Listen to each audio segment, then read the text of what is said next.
Special FT Friday with the OG crew, Braun, Kratz, Pierzynski. AJ, we missed you yesterday because it's the dog days of August and MLB is rolling along. And then all of a sudden I felt like it was a heavy news day. I mean, even, a Jason Hayward DFA is newsy to me just based on what he had just done with the Dodgers and the roster crunch and all that. But that took like a big backseat to the Mariners news, which we'll get to in a moment.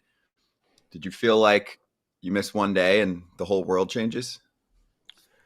I just felt like it was a lot that happened yesterday, and it all happened quick, and it didn't all happen good for a lot of people. It was a lot of bad news. There was like hardly any good news, and we'll get into it as we go here, but holy cow, like finding out, your agent left without calling you is amazing. Also finding out that a manager got fired on Twitter is amazing, especially when you're the manager, is pretty amazing. So, there's a lot of crazy things. I mean, the Servais news obviously is huge. And then Dan Wilson, I don't think anybody saw Dan Wilson as the next Mariners manager.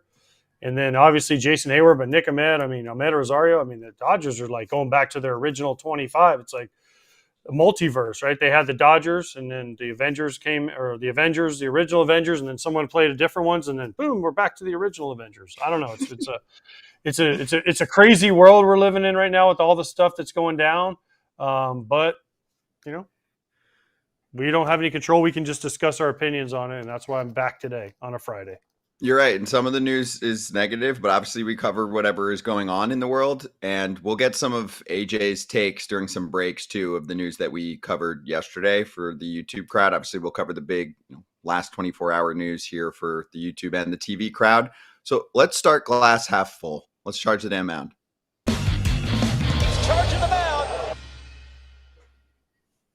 Kratz, is your former teammate Aaron Judge about to hit 63 or 4 homers or something? He's getting close to that pace. He hit another one yesterday. He's got 6 in his last 7 games. He's really good at ball. No, 61. He's just on pace to hit 61, so that's exactly what he'll hit is 61. He's also on pace to do that from the beginning of the year till now. What he's doing, obviously, in the last 7 games, is awesome. But really, since the beginning of May, he is on another planet. He's on another planet for the entire season combined, his numbers. Does he get to 63? No. I don't think so. Man, I don't think he will. Man, I don't think I don't think he's going to get pitched to. I don't think he's going to get pitched to enough. Why does he get pitched to now? I mean this with all due respect. Why does he get pitched to so frequently? Because he doesn't have 100 home runs. Like, they're looking at how many strikeouts he has, and every pitcher is going, I'm going to be the one to get him. No way he gets me. Or this is the situation. Like, you need to play against the Yankees with a lead to be able to attack him without fear that he's going to put a ball out of the ballpark. He almost went upper deck, Oppo. True. It's stupid, though, AJ. If you were facing him, wouldn't you game plan differently from what some of these teams do or not? Well, I'd make sure he didn't beat me in a key situation. But then did you see the ball Stanton hit out yesterday? Yeah. Geez, come on. That ball was down off the plate, and he went to dead center-ish, right center-ish field. So, why did teams pitch to him? Because of what Kratz said. Everyone says, oh, I'll be the pitcher that'll strike him out, or I'll be the pitcher that he doesn't go deep off of. And, and this isn't the playoffs. He's just – yeah, depending on who hits behind him as the year comes down and the Yankees have a series against the Orioles coming down the road, they'll walk him because they'll take their chances with Austin Wells or whoever they put behind him. If I was on the other team, I'd be like, yeah, we don't care who's sitting behind you. You're not going to get a pitch to hit, Aaron. I'm sorry. If the game means something. Now, if the game's a blowout or it's early in the game, you might take a chance. But after that, nope. Sorry, Aaron. That's how you have to approach it. You can't sit there and go, Aaron Judge might hit 4 home runs tonight. He's never done it. And so you have to sit there and each at bat, you're trying to make your pitches in the locations. What he's doing, though, with his batting average is at 334. His on base percentage is 465. He has an OPS plus of 228. So he's having an unbelievable year. He's hitting everything, every mistake, and he's not swinging at the other ones. But with all of that, he still has 48 home runs and 448 at-bats. So there's a lot of at-bats that pitchers and catchers and the scouting report says, okay, well, we can get him. We can be one of the 135 guys to strike him out if we locate our pitches. Okay. Well, props to the Yankees pitching staff, too. Leadoff hit for Kwan against Cole, and that was it for the entire game for Cleveland. They end up losing that series after taking game 1. So, yes, there you can see in the bottom left corner of your screen, a little pinstripe territory. Smack that QR code to check out that show. Yes? Do we think the Guardians are good enough? Great That's a question. later section. I mean, I'm serious about this. Like, do we think the Guardians are good enough not only to hold on and win the division? They're more than likely going to be in the playoffs. Like, we know that. But are they good enough to make a run? Honestly, like, I don't mean that in any knock on what the Guardians have done. They have a 2-game lead right now with 35-ish games to play. Can they hold on from the Twins and the Royals? And if they do get in, do they have enough? Because we've kind of talked about them. Actually, we haven't talked to them about a lot because we're just kind of like, they're the Guardians. You know, they're a nice story, but there's other stories. But do they have enough to make a deep run? Because their starting pitching is okay. Their bullpen is obviously awesome, but their hitting is so like this, right? We talk about Aaron Judge, but why would you pitch to Jose Ramirez? I know Josh Naylor is doing well, but why would you pitch to Jose Ramirez in a big situation? Because he just went 30-30. That would help. I mean, it's a double. A little different if you walk Judge. He's not stealing 30 bags. So that would be a reason. But I agree with you. We can't discount what the Guardians have done this year. They have had a great year. Recently, a lot of really good teams have been up and down. The Yankees went through their month. Now seems like they're back and playing really well. But the Yankees have better pitching. The Phillies have been bad for about 2.5, 3 months now in the sense of playing 500 baseball. Again, their starting pitching is something you can lean on more. The Orioles have not been playing very well. All these teams have been the best teams based on record besides the Dodgers. All these teams have a good starting rotation. Are the Guardians going to be able to have success in the postseason getting 6 innings of bullpen out of their guys in the pen and not much from their starting rotation besides Bybee? That'll work for maybe a series or two, and then it'll probably backfire, right? I mean, look at the matchup right now. If you look at it right now, they are, they're going to be the 3 seed. Or actually, right now, they're the 2 seed, so they'll get a bye. Okay. And then they'd have to play the Astros or the winner of the Twins Astros, the way it lines up. So it'd be Guardians versus Twins or Astros. Would they be favored in either one of those series in the second round in the DS? Astros definitely no. Would they be favored against the Twins? It would probably be close, but depends who's healthy for them at that point. I would say still probably slight underdog. Okay. You're right. It's a good question. I agree. I mean, Stephen Vogt has done an amazing job. Yeah. And it's a great bullpen. I mean, he's a great bullpen. Stephen Vogt's done an amazing job. But do they have enough offensively and starting pitching-wise to make a deep run? And because let's be serious, like the playoffs are a great story. Cleveland hasn't won in 70, how many years? 76 years? Yep. Mm-hmm. It's been a long time. And we certainly didn't think that they loaded up their roster in the offseason for this, but this is one of those surprise teams. They had a chance to load up at the trade deadline. Didn't. Because this team proved that the offseason was correct. Some teams like the Cubs didn't load up in the offseason. Well, proved that was incorrect based on where they're at. The Guardians said, we're not going to load up, whether it's payroll or not. They didn't load up because we believe in this team. We believe in the maturation of young hitters and the change in philosophy, and they were right. But then you have a second chance at the trade deadline to say, okay, what does it take for us to get Jack Flaherty? I know it's in the division. Okay, what does it take to get the next starting pitcher, Fetty, in the division? At some point you have to ask yourself, what did we do enough to bolster this team? I think they're going to be a playoff team. I don't think it's going to be the case, but I think it's coming down. If the Royals, both teams, the Royals and the Guardians are both, and I know the Twins are right there, but they're both really, really good teams at home. So to win the division is a huge advantage in general. It's even more of an advantage when you're talking about two teams that kind of play 500 baseball on the road. Cleveland picked up Lane Thomas. Has done nothing, by the way. He has done nothing for them. 7 for 60 with no homers. Since he's been there? Yeah, he hasn't hit a lick. He has done absolutely nothing. Yeah. And then tough. Alex Cobb, has had 2 meh starts, not good. So you're right. That's the part that should bother fans, is that it's one thing when you're operating at a low budget. Okay. But then at the trade deadline, that's where you can play catch up. It's where you can utilize prospects. But teams are afraid to make those moves. So it wasn't the shiniest trade deadline for most ball clubs, but they could have been more competitive. I think that's very fair criticism. So I don't think they're world leaders to win the World Series. Let's spend a few minutes on the Mariners and the updates since we spoke yesterday, and then we'll get to Ken Rosenthal. So you can lead the charge here, AJ. Scott Servais let go at this point in the season for a Mariners ball club that currently sits 5.5 games back of first place, and I don't think they're going to have much of a wild card chance. They were just swept by the Dodgers, and Scott Servais finds out about this from Ken's report in the morning before eventually meeting with one of his best friends, Jerry Dipoto, later in the day. Jerry was trying to stage it as wanting to do the formal meeting at home, the whole deal on the off day.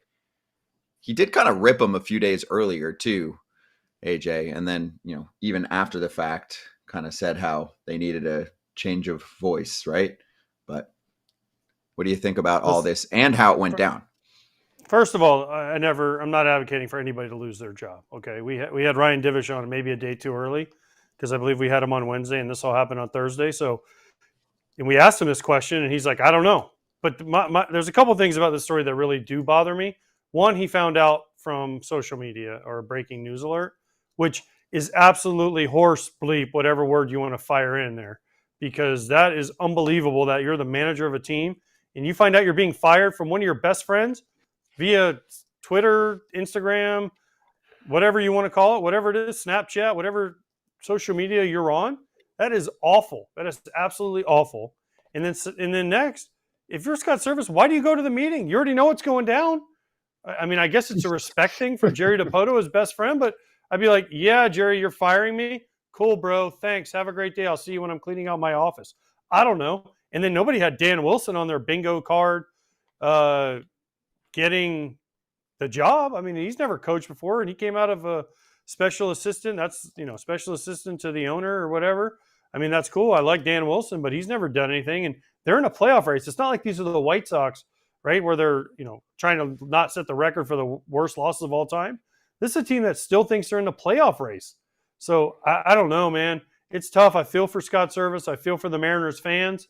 They're just not getting it done. And the players tonight, they need to pick it up. They need to look themselves in the mirror and pick it up.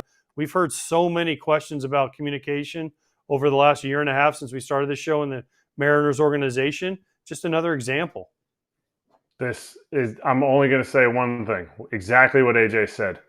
This team is not out of it. Whether or not we say they're out of it, with their pitching staff, with their ability to go out there and play every single day, they have an opportunity. Do I think they will?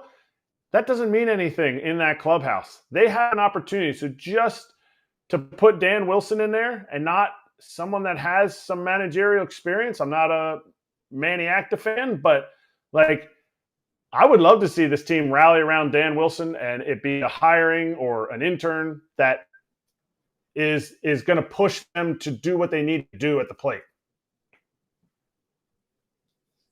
I'll cap it with this. Dan Wilson is not an interim manager. They were very clear-cut to say he's a manager. Now, they can still make a change in the offseason, but Dipoto was saying how he doesn't like that temp kind of status to it because people were like, whoa, that's kind of quick. Interesting little note, little nugget there. And two, this started circulating again yesterday on the communication process, since Cam Maben was also very pointed with comments, and he wasn't just talking about himself there. He was talking about others that he played with. But don't forget Kyle Seager, who was a big part of the Mariners for years, getting asked about his situation towards the end of his tenure with Seattle. And he said, I haven't heard anything. We haven't had a conversation in years, probably 4 years. We don't communicate at all, not even passing by in the hall. He was talking about Dipoto in the front office. Is that normal to be like the franchise player and never have a conversation at all with your front office ever? You just talk to your coaching staff? Okay, because it didn't sound normal back then, and many people were pretty pointed, but the show didn't exist back then. So the facial expressions say it all. Want to talk to Ken about this in a sec? Yeah, I do. Okay, so let's do that. Coming right back on FT with FT Senior Insider Ken Rosenthal.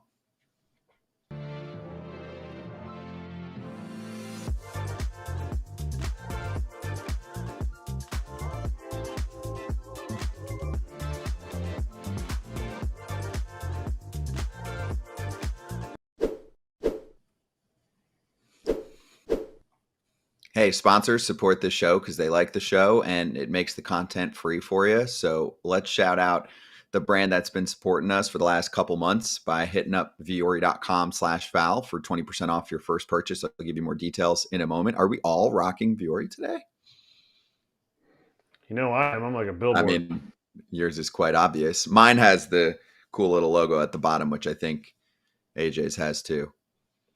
Yeah, I'm not really a billboarder like Kratz. I'm more of a subtle person. So I don't like the big logo right here. I went for the smaller one. You're an influencer. You got the one at the bottom, right? Yeah. And the one right here. Yep. What does this one say? One day or day one? Which one is it? Ooh. You've been waiting for this time for a sign. Perhaps this is it. This is it?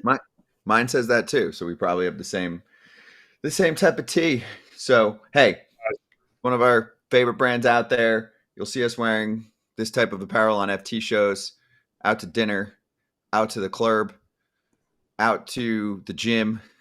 What? Is that a new word? Club? Is that like a club? Yeah. It's going to the club. Yeah. I don't really club, so I don't know the lingo. But do you club? I definitely don't do that. I don't know what that means. That sounds like what the Australian breakdancer was doing, clurbing.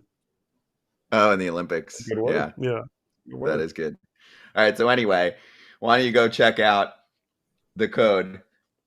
You got to go to Vuori.com/Foul. So that's VUORI.com/Foul. It's an investment in your happiness. And just for the FT fam, it's 20% off your first purchase.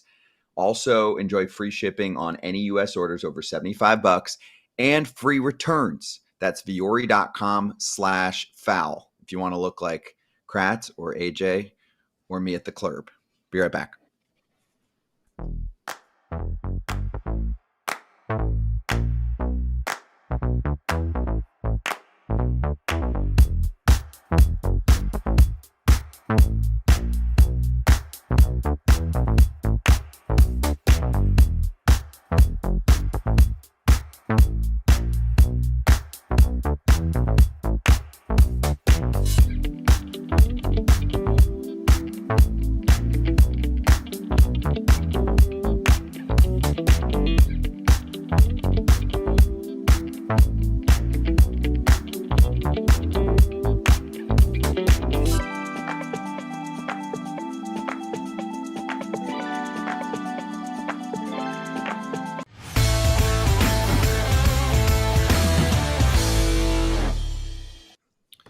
Oh, yeah, there's a lot to do today with FT Senior Insider Ken Rosenthal. Here's the inside scoop. Ken, good to see you and great work yesterday reporting on the story of what happened with the Mariners and talking about it also on Fair Territory. So I'm just going to open it up to you and just kind of go through, what happened yesterday and, your take on the Mariners making this move to fire Scott Servais at this point in the season.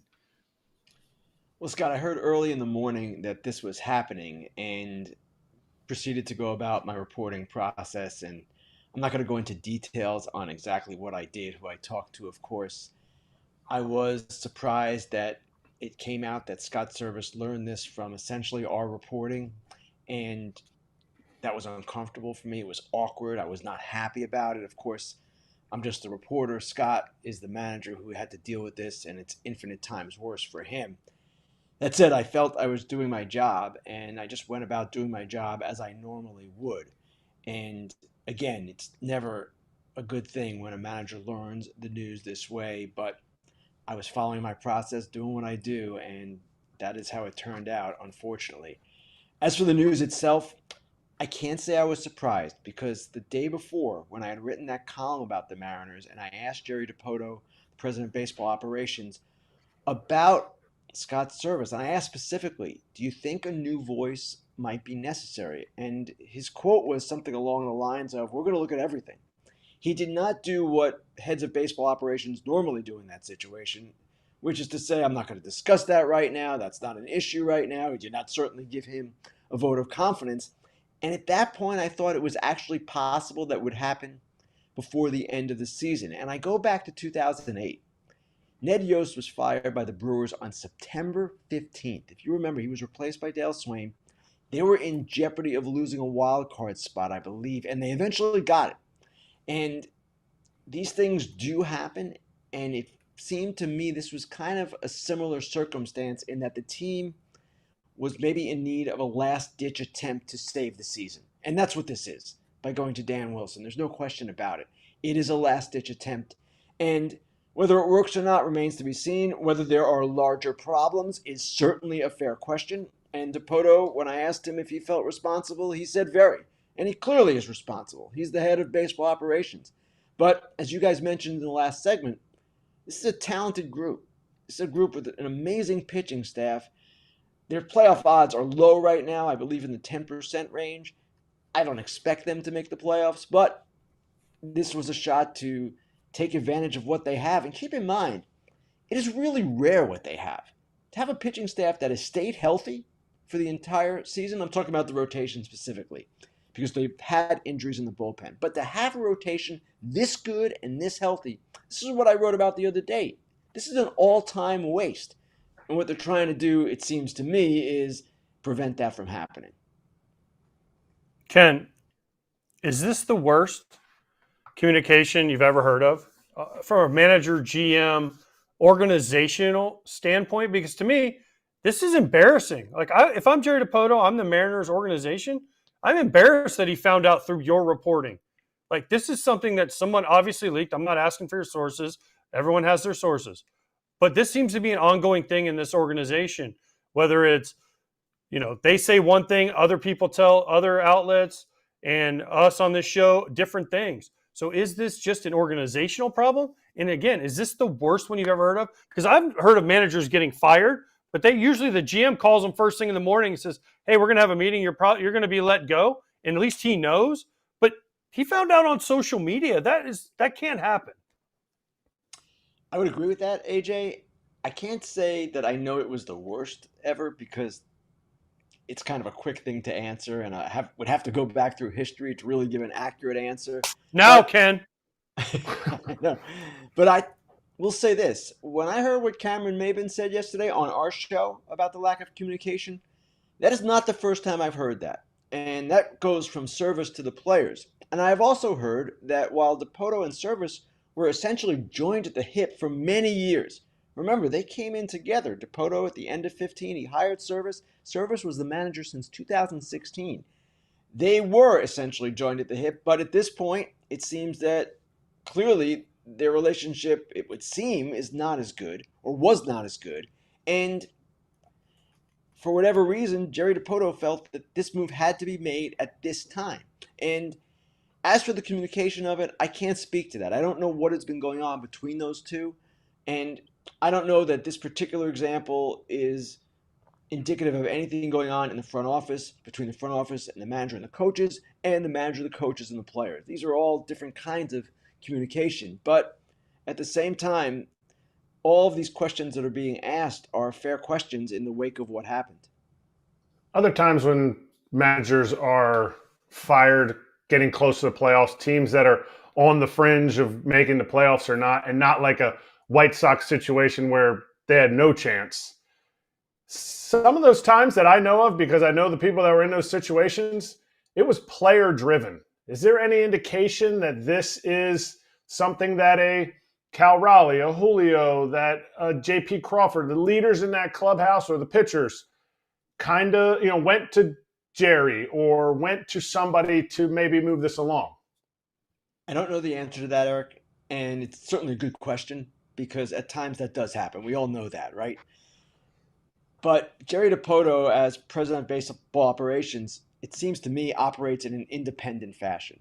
And you just saw Scott just put up that tweet from Kyle Seager, or that comment from Kyle Seager years ago, in which he said Jerry DiPoto didn't communicate with him at all. And he, of course, was a franchise player at the time. So I don't know that the communication between the players and DiPoto is that good where they went to him and said, listen, this has to happen. If anything, you heard that the clubhouse was pretty good and things were going okay despite the losing. Obviously, when there is losing and the way that they were losing is extremely frustrating. And that's natural in any sport, baseball in particular, given the length of the season. But I don't know that this was a mutiny of any sort. In fact, I would be surprised if it was. It seems to me this was a DiPoto decision, an organizational decision that, of course, is led by Jerry DiPoto. All right, so Ken, more news in the division yesterday. The Angels signed a pending free agent, Perry Minasian, to an extension through 2026. He was in lame duck status. My take yesterday was I'm just as surprised that Perry decided to stay because of the difficulty of that job from what I always hear, working under ownership that has this helicopter approach. So what was your take of him staying there, and if you think that leads to changes for the Angels, because the results have still been bad during his tenure as well? I would say my first reaction was surprise, because with Artie Moreno, you never know what is going to happen, and if anything, you would think he's going to be impatient and say this isn't working or whatever, because the record is what it is. They've fallen behind the A's in the American League West. It's a dismal season, and yet in many ways they are coming along. And if you look at their up-the-middle players right now, Zach Neto at shortstop, Logan O'Hoppe behind the plate, and they've got a kid coming at second base who is likely to get promoted in the next week or two. They just drafted. They are forming a group of intriguing young players. I would include Shanuel in that. I would include Ben Joyce in that. Maybe Soriano, who's come along this year. They have the core of something that they're building, and it's largely happened under Minasian. So it seems to me that he actually deserves the chance to continue. Now, you ask whether he would stay on his own volition, would he just prefer to walk out? Scott, as difficult as that job is, and every single general manager who has been there can tell you how difficult it is because of just what you said. An impetuous owner who is prone to change his mind, who is demanding, who has a lot of qualities that you wouldn't want in any boss. But that job is still one of 30. And Perry Minasian has done some things to lay groundwork for the future, including the hiring of Ron Washington. So he, I would expect, would want to see that through. And now he gets 2 more years. And obviously he is well aware of the obstacles in place. As our Sam Blum wrote today, they kind of operate like a small market team. If you take away Trout and Rendon, their payroll is a small market payroll. He knows about that. He knows it might not change. He knows the owner is going to be the owner, and yet he wants to see it through. And there are some good things happening there. Might not be obvious, and certainly it's not obvious by their record, but if you watch them day to day, if you follow them, they've got some good things happening. I would include Joe Adell and Mickey Moniak in that. There are players there, and there are more coming. So it's going to be really interesting to see how in the future they progress. All right, you just said Christian Moore is going to get promoted soon? Is that breaking news? Christian Moore is going to get promoted soon. Yes, he's going to be in the big leagues this year. I believe he is. Hey, AJ, keep in mind they've done this. They did it with Neto. I know they do this really quickly. They did it with Shanuel. He came right out of the draft like Christian Moore can. So I do expect that, yes, he will be up. He's tearing it up right now in the minor leagues, like crazy tearing it up. So, yeah, I think it's happening. Okay. I just wanted to make sure that. Yeah. It's a good follow. Yeah. That's what they do. That is what they do. All right. I want to take us to one point from yesterday because I know you were covering the Orioles and Astros. Ken, I think this one snuck under the radar. We didn't cover it yet. I think it broke after the show, but Trevor Rogers got optioned. We were talking to Jake Mintz on the show yesterday, who covers or follows the Orioles very closely, and was quite, even from like a fan perspective, bothered that they went the Rogers route over more heavily pursuing someone like Tanner Scott. So now looking back here with this plus Eflin on the IL, what's the vibe over there with the pitching? They're concerned, to say the least. And as for getting Trevor Rogers over Tanner Scott, it's 2 years more control of Trevor Rogers, whereas Tanner Scott is a potential free agent. Now, there's no question who is the better player for right now. It's Tanner Scott. And he's doing it in San Diego and doing really well. Trevor Rogers, I don't know if he'll ever get back to where he was early in his career, and it's going to be something of a project for them. But at the deadline, they needed controllable starters. Remember, Burns is a free agent, probably not coming back. John Means, season-ending surgery, free agent, probably not coming back. Bradish won't be back this year, not till probably midseason next year. They have to get some more pitching in place. So that was the idea behind Eflin, who has another year, and Trevor Rogers, who has 2 more. I had no problem with that, and in the circumstance that they're in, Trevor Rogers has options. They need bullpen coverage right now. They're kind of scrambling. And it's going to be really interesting to see how this plays out for them. Because I mentioned last night at the end of the broadcast, and it was a 6-0 game. I don't know a lot of people that might have been watching. But it's not just the pitching that is troubling that organization right now. They're not really hitting in the way they were earlier in the season. They've got several guys slumping. Rushman is one of them. And in their present circumstance, they need to outscore some people because they're not going to outpitch some people. They're completely unsettled in the back end of their bullpen. They don't really know who their closer is right now after Sir Anthony Dominguez gave up the 2 walk-offs in Citi Field this week. So it's interesting to see a team this good having these different crises erupt, but that is what's happening. And they're not alone. There are a number of teams. We can go right down the line, right, that have different particular problems. And you look at them and you say, how are they going to survive this? And it's a fair question. All right, Ken. We also had a retirement the other day named Joey Votto. And people are saying, and listen, Joey was a great player. He was a really great player. But people are saying he's a surefire first ballot Hall of Famer. And then I saw this tweet today. I don't know if you can see the screen, but it compares him to some other first basemen that have numbers similar, if not better. None of them are in the Hall of Fame, including Keith Hernandez, John Olerud, Don Mattingly, Will Clark. There's a whole slew of them. Now, the only thing Votto has him in a lot of, here you go. Oh, Carlos Delgado is WAR, right? He has WAR and OBP. And then the rest of it is, someone leading this, someone leading this. And a lot of these guys, if you can read it, Delgado, John Olerud, 1 year on the ballot. The other one never got over 30%. So why is Joey Votto such a surefire Hall of Famer? He never won a championship. Heck, he never even won a Silver Slugger. I won one of those. Those aren't hard to win. I don't understand. Listen, he was a great player, but why is he? Because he's funny in the media and he's quirky, and because he walked a lot? I guarantee if you would have told Don Mattingly walk more or Will Clark, you need to walk more, it'll get your WAR up and your OPS plus up, they would have done it, but that wasn't the way the game was played. So because he walked more, he's a surefire Hall of Famer? AJ, first of all, I agree with that in that those players played in a different era and the expectations were different. I always think of the same thing with Willie Mays. Could Willie Mays have gone 40-40 if 40-40 was a thing? Absolutely, he could have done that. So there's a certain truth to that. Now, the difference with Votto, and I couldn't see all of those numbers, but I'll talk a little bit about this. The difference with Votto is he was an on-base leader in his league 7 times. Also an MVP, a guy who kind of was a poster child for this new era of baseball in which patience became a greater virtue than before. I don't believe it's the media that's going to drive this as far as his media personality or anything like that. Keith Hernandez had a great personality. And at the same time, it's interesting because a friend of mine called me yesterday, and AJ, it's a guy who's a former player like you. And he said, hey, what is all the big deal about Joey Votto? Look at Lance Berkman. Lance Berkman's numbers are almost identical to Votto's, and it's true, including on base percentage. It's very comparable, and OPS plus, which is a measure we use now, right? It's park adjusted, it's era adjusted. It normalizes a player's statistics against the era and the parks that he has played in. His OPS plus is, I believe, the exact same as Votto's, and I don't know that any of us really think of Lance Berkman as a first ballot Hall of Famer. So this is definitely worthy of consideration, worthy of debate.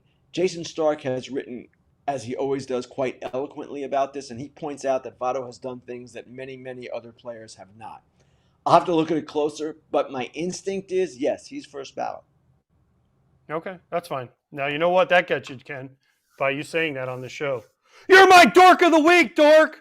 Because it wasn't fair what you did to me, because you're just jealous because you would have to go in the mini wiener sausage and I went in the full-size sausage, okay? So don't name me dork of the week, and I'm proud that I'm the two-time winner of dork of the week, because that is an honor that I wear with pride, and that alone, Ken, should have got me your Hall of Fame vote. Well, AJ, do you wear with pride that you're the only multiple winner along with A's owner John Fisher? I don't know that that's something to be proud of, but that's where you are, man. I have no idea what you said, Ken. I lost my audio, so whatever you said, No. it didn't even matter. Wow. It That's didn't matter. even better. Wow. That is What you even said. better. Would you like me to repeat it? I can No. easily repeat it. It was short. It was Yeah, what did quick. it say? You're right. I'm What I wrong. said was that if you really want to be proud of being a multiple winner, you should know the other multiple winner, the only other multiple winner, is A's owner John Fisher. And if that's the company you want to keep, hey, man, have at it. Hey, if I'm a billionaire like John Fisher and I can sell my team for a couple $1 billion, bring it on, Ken. Bring it on, buddy. I definitely would rather have AJ running the A's. So, Ken, this was great. Yes, very thorough combo here. We'll talk to you next week, and we'll see you on Fair Territory Monday. Thanks, guys. Thank you. FT Senior Insider Ken Rosenthal, host of Fair Territory as well. Make sure you go check that show out, please. Go give it a little rating and review on Apple Podcasts or Spotify or wherever you get your pods. Give it a little search because you get the show there much sooner, and on YouTube, of course, as well. Be right back.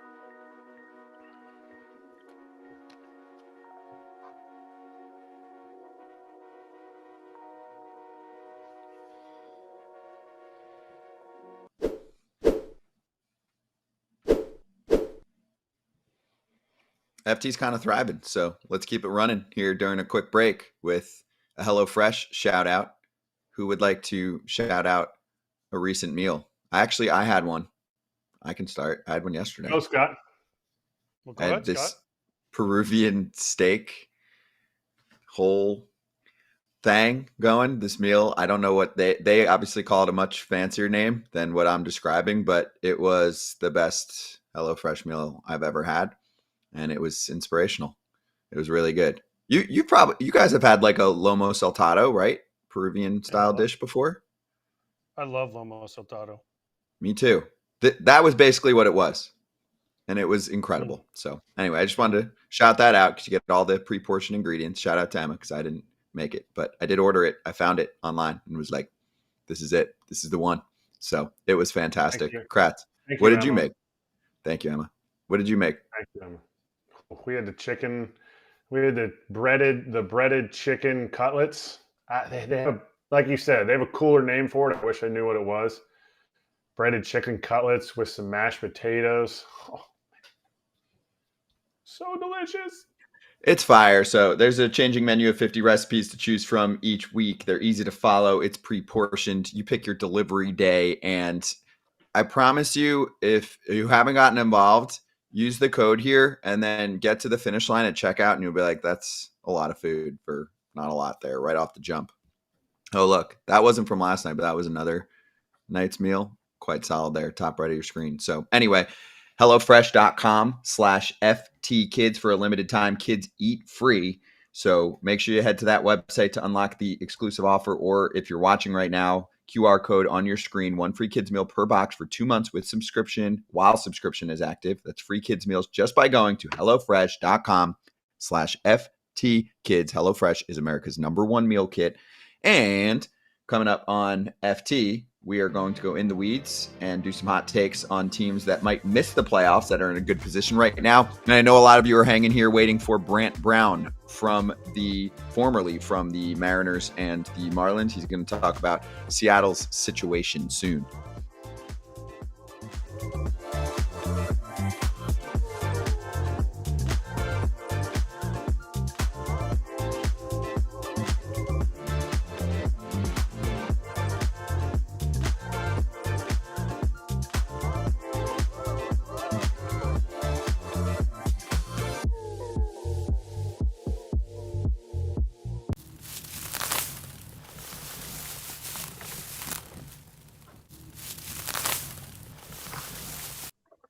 We like Brooksgate, right? You follow that account?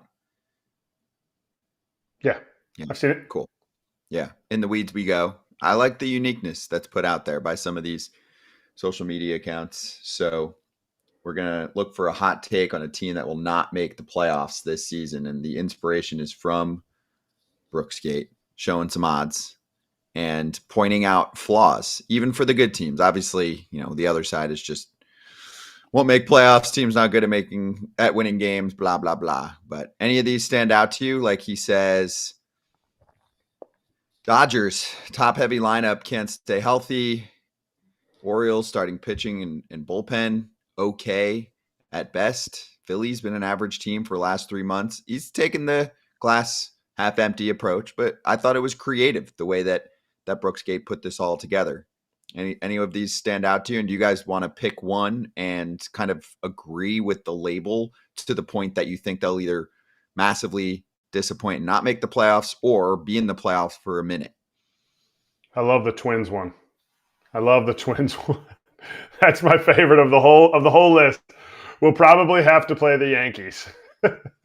I know AJ can get on board with that because he is the 72 Dolphins for the 2001 Twins. But it's so true. You play all season, and I think this is why you have kind of the negative glass half full for these. You've seen these teams. You've seen the underbelly of what they actually have, and everybody's hoping you start rolling into what the Dodgers are getting into now. They're starting to get healthy, even though Glasnow's still in the IL. But you sit there and you go, if we can play our best baseball going into the postseason, that's where we're going to succeed because we have a really good bullpen. And the Twins, it just says on there, we'll probably have to play the Yankees. So that's tough for them. I mean, can we put that back up there again? To make the playoffs, what's funny is if you really look at the standings now, I mean, the Mariners, they're cooked. I mean, I'm sorry. They're 7.5 games out of the wild card. They ain't making it. Too many teams in front of them. Diamondbacks and Padres are in good spots. Twins, good spot. Braves. And really, the only race right now, the Red Sox are 3.5 right now out of the wild card. They're probably cooked too. The really only race is the Mets and the Braves. The rest of them it's pretty much going to be set. It's just going to be in what order do they get in. So, I think the Braves get in, and I think the Mets don't get in. I think the Braves have just done it for so long, and the Mets, like we always say on the show, the Mets are going to Met. And I like a lot of guys on the Mets, and I want them because I think the bigger the markets, the better it is, especially since Fox has the NL this year. But I just think the Mets don't get in. Why? They're just not consistent enough. They go hot, they go cold. They've been on a really nice run, but is their starting pitching enough? Is their bullpen good enough? And can they hit enough? It's kind of a three-headed monster there. All three of them have been so up and down this year, and I just think the Mets don't get in. Okay. That's what we're looking for. Those kind of takes. And yeah, I thought that was creative. Right? Well done. Yeah. But because if you really, you're right. If you dig into the standings in the wild cards, that's really the only race that's left. I mean, the Giants, I guess, are there. They could get super hot. But other than that, I mean, it is even in the American League, the Red Sox are the closest team, 3.5, and then you bounce all the way to the Rays at 7 games out. There's just not enough time in 35 games. It's really hard to make up 7 games. No, the races this year are more divisional, right? I mean, there's not a ton, but there's some. Seeding. You can see, seeding, and you can see, moves in the division. The Central is still up for grabs. You can make a case for the NL West. You got last word, Kratz? What do you got? Just going to say that it would be tragic if the O's didn't make the playoffs. Tragic. The Orioles? The Orioles? If they didn't lock down the playoffs, it would just be. I'm just saying it would be tragic because they play the Red Sox. They're 3.5 games up in the wild card right now. I get it. They still have the division, but it's not. They're 5.5 up. They're 5.5 up on the Red Sox. Yeah, I think you're looking at it wrong, dude. They're 2.5. I was looking at it wrong. Never mind. Yeah. Non-discussion. I was looking at it that they're 2.5 up on the Royals. So never mind. They're 5.5 up. It's not even close. Yeah. They're the top wild card seat. It would be unbelievable if they didn't make the playoffs, honestly. It would be an all-time collapse. It'd be. I mean, what he said was right. If they don't make it, it would be an all-timer. There would be an uproar there. All right, so let's swing back with Brant Brown, who was offensive coordinator this season for half the season with Seattle. A lot of news surrounding Seattle. We'll talk to him about the Bats and what he's experienced the last couple of years with the M's and the Marlins. Coming up on FT.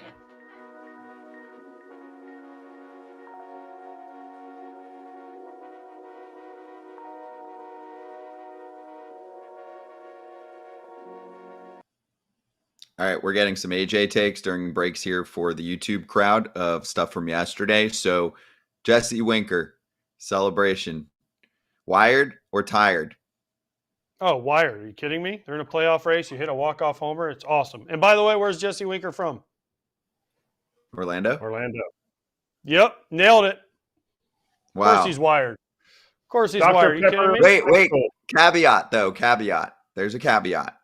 Because there were a lot of upset human beings in San Diego when he did that, since he was part of the Washington Nationals when they were pissed off at Jerks and Profar for celebrating. And the differentiator, it seems like, according to many Nats players, was that he looked over to the dugout. Profar did. But also they intentionally walked, who was it before him? Was it Machado, Kratz? I don't remember. Whoever. They walked someone to get to Profar. So I'm like, I love Winker. I love all of that. But also, I don't think the Nats treated Profar correctly. Remember? And then they didn't even then they drilled him next to bat. Yeah, the first at bat the next day. Yeah, at least the only thing I said about that was at least they did it the first at bat the next day. They didn't wait around. But then remember Mackenzie Gordon get kicked out? Mike Schilt, we're still waiting for you to come on the show. A lot of people are still asking, Mike. Yeah, but he's the one that got kicked out. Mackenzie Gordon get kicked out after there was a fight at home plate between the catcher and the hitter, and the next pitch he gets hit, and the umpires do not kick him out of the game. Yeah, the Nats, they're mad at the wrong things. They should be mad at how their second half is going. Facts. Okay. Jesse Winker, homer. AJ loves it. Good job summing it up. Yeah, I agree. But also, Jerks and Profar, homer. AJ loves it. I loved it so too. Do we. Exactly. Double. I love emotion. I played with emotion. Listen, I was all for it. I played like that. So I was like, yeah, as long as you're not doing it like, and you're yelling or whatever in my pitcher, dude, you hit a walk-off homer, I ain't watching. Do whatever the heck you want. I don't care. I'm getting the heck off the field, bro. You hit a home run and you want to do whatever, throw the confetti, shoot off fireworks, whatever, throw your helmet, dump water on each other. I don't care. I ain't watching anyways. Yeah, see, that's the policing the game that I think needs to disappear. The policing the game that I'm still okay with is you hit 5 of our guys in a game and they have no control. Sorry, we're going to hit some guys back. Demote these dudes. You can't just hit our batters all day because they have poor control and command. See, I think those are 2 different categories, right? Agreed. Cool.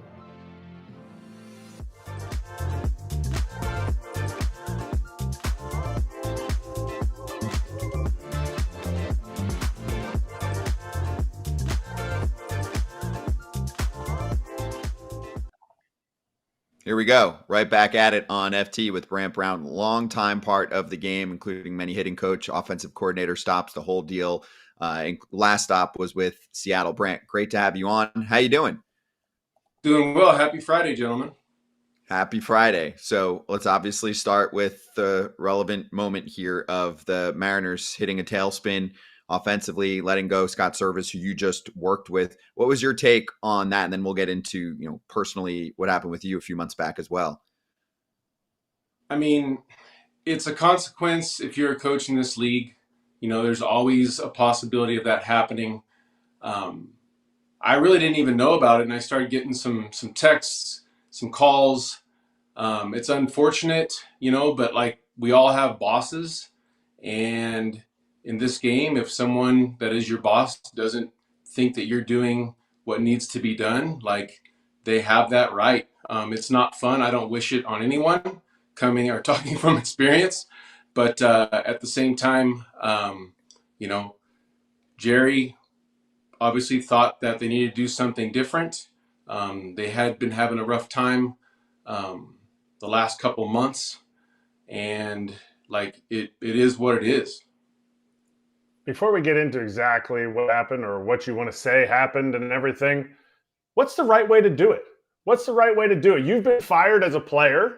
You've been fired as a coach. You went to the playoffs with the Marlins, and then you went to another job. You've chosen other jobs.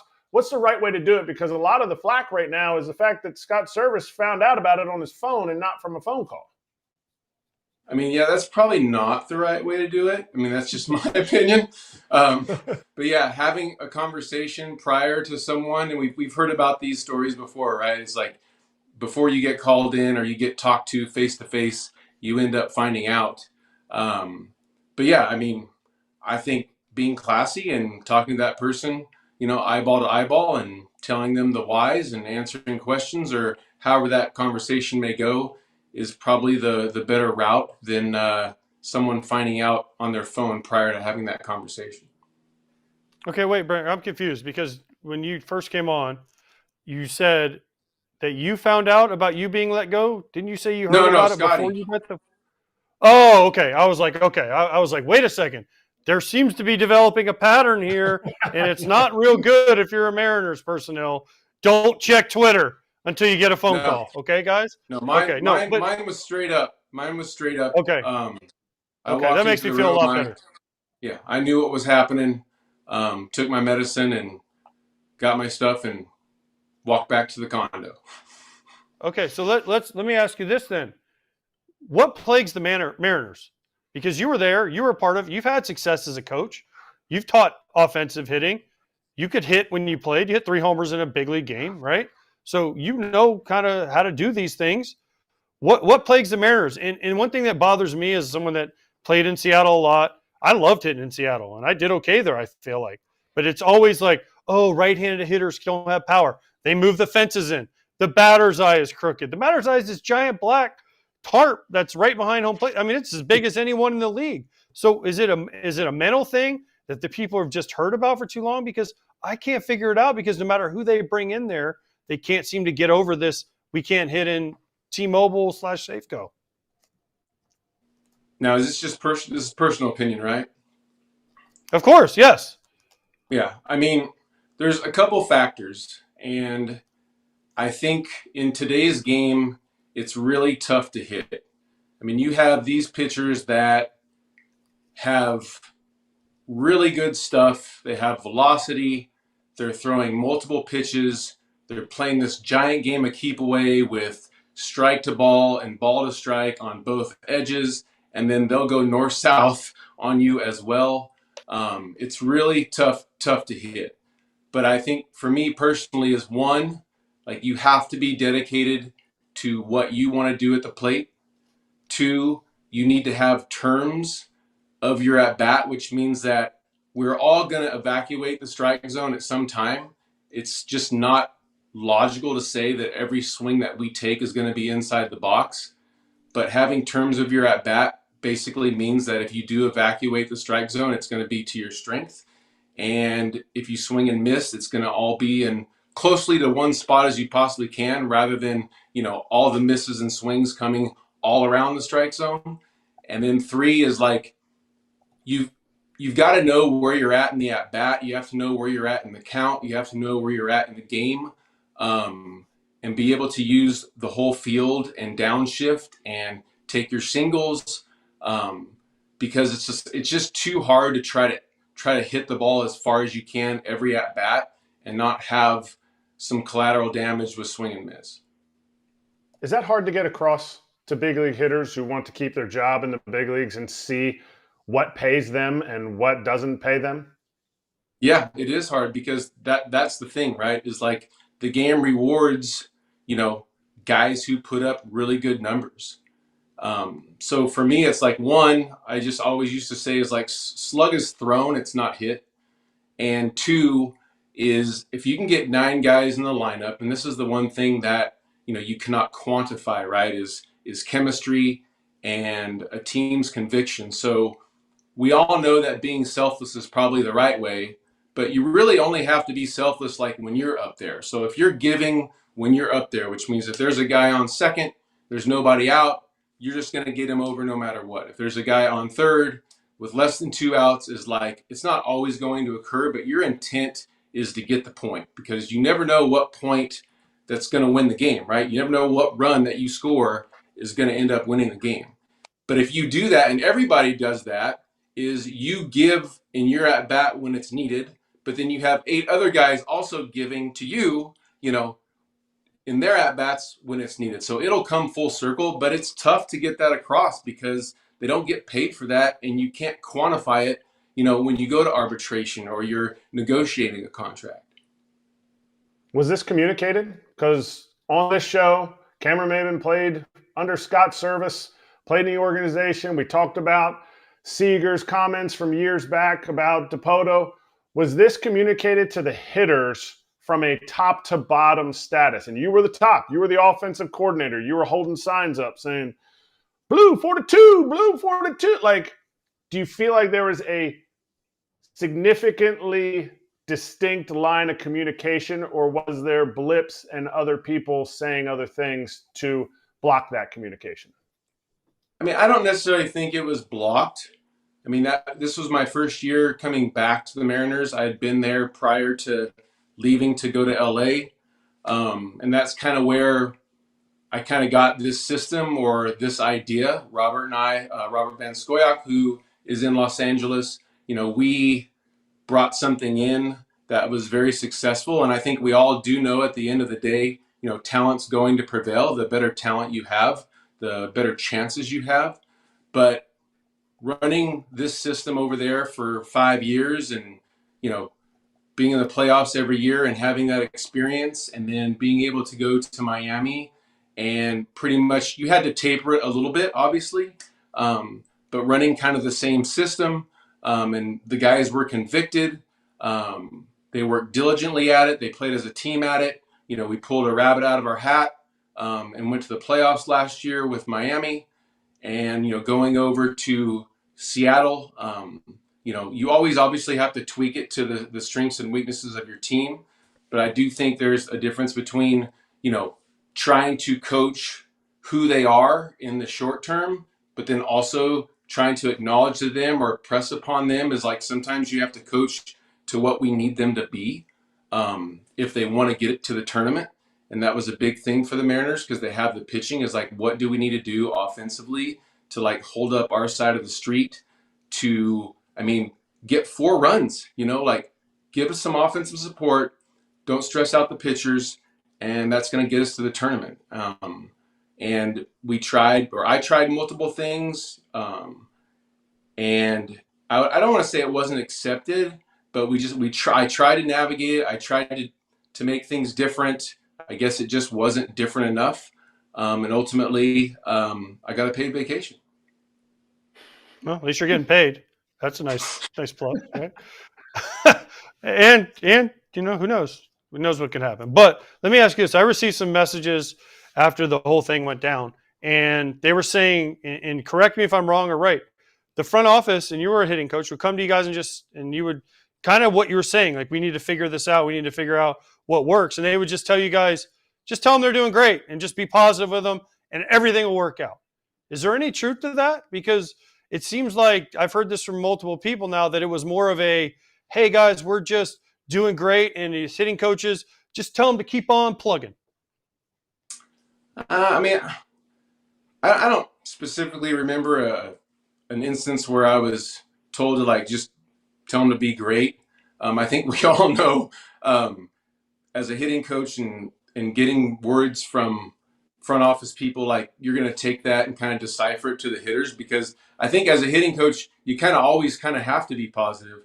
I do think that hitters appreciate the truth, but you can't sometimes be so blunt because the failure in that obligation of hitting is just so much, right? And like that's why it tends to make us a little stir crazy at times. But I think you can balance truth and positivity.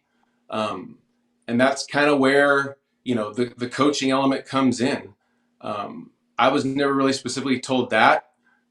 It was just more about trying to simplify it, making it more individualized, which, I thought I did, obviously. But once again, we all have bosses that are going to make decisions. I'm still very confident in what I can do, what I can bring to a club, and I'm still looking forward to coaching in the future. Hey, Okay. I'll jump in. I'll jump in for a sec. unless AJ, do you want to ask on? I wanted to ask about Julio specifically. No, go ahead. Ask. Okay. Yeah, I mean he's the big name. He's the big star, Yeah, right? We need to he's the know what star the there, heck's going Brant. on there. Exactly. What did you see during your time there with Julio? He had such a strong second half to last year. I think it was documented to an extent that he made off-season changes. So, what were you able to observe during your time there? Well, one, he's a very aggressive hitter, and we knew that going in. A lot of ground balls, but those ground balls were basically pitches that were thrown like up and closer. So they kind of play the effective velocity game with him. Is they're going to throw something hard up and in, and then they're going to spin him down and away. And we knew that coming in, and that's kind of like, when you get to the individualized portion, you have to be okay. If someone throws a fastball up and in, and you take it, and it's aced on the corner, like what were you going to do with that anyway? So we tried to manage the way he was attacked, and just try to get the ball away from him, because he's better with spin out over than he is with fastballs that are closer. As far as like the changes that he made, they weren't significant. I think he had an attitude coming into the season that I thought was wonderful. He was accepting of challenges. He was ready to go. But then we all know, it's like you get into it and things aren't going your way and you start chasing your tail. And it happens to all hitters. I still think he's going to be a really good baseball player. Even good players have ups and downs, and that's kind of part of it. And we used to talk about that. Like even good processes, I know everyone uses the word process, but like even good processes, bad things occur in it. It's just can you hold on to that? And that's why it's called a process. Is even when bad things happen, can you stay true to it? Can you be resilient and come out on the other end? And Brant, you pointed out how there was a lot of success in LA with what you did there, and then went to Miami. And yes, it's true. I mean, that was a pretty similar offense last year. I know the pitching took some hits, and so they were a much worse team this year. But just wanted to go back to that time period. So with Miami, what did you observe with that ball club, and potentially what changed this year? And just for like to get clarification, when you were there, then you took the Mariners coach or Mariners job from there, right? Was that an opening there? So Okay. It was in LA, and then obviously went to Miami last year. And just looking at the team, right? Like you have a completely different roster, a completely different set of hitters, and our first goal was to move the ball forward, because like they were pull heavy, like the data is always going to tell you that the unicorn of hitting is a ball that's pulled at X velocity and X angle. But at the same time is, if we go under the strategy that slug is thrown, and that will happen because your approach is solid. Our first thing that we did is implement like working inside the baseball, taking our hits. We called it the lousy single, and just trying to move the ball forward, and let the BABIP kind of take over, because we knew that we didn't have a ton of power. We knew that the guys that did have power, like that was going to show up anyway. I do think that getting Arias really helped that team, because he's just like, hey, middle, inside out. He's basically a smaller version of Freddie Freeman. Like Freddie Freeman will hit more homers and Luis Arias will strike out less.